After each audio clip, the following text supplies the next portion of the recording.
Kahit na pagkabait-bait ng isang tao, kahit na isang tao puno ng pagmamahal, nagbibigay na sobra-sobra, napapagod din yan. Nagsasawa din yan. Nauubusan siya. Hindi makakapag-survive ang tao kung palagi lang siyang give ng give. Gusto mong palaging mag-give yung tao, mag-give ka din sa kanya. Kaya nga ang totoong pagmamahalan, it is a give and take. Huwag mo naman uubusin yung tao. Di po ba? Ang tunay nagmamahal, hindi niya mapipigilan na siya ay magbibigay.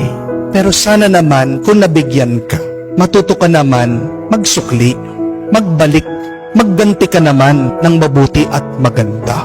Pero kung hindi mo kayang ibalik yung kagandahan ng loob ng iba, listen to this, my dear friends. At least don't hurt the person that love you. Ang dami mga tao sobra-sobrang magmahal. Pero ano yung balik sa kanila? Tira-tira.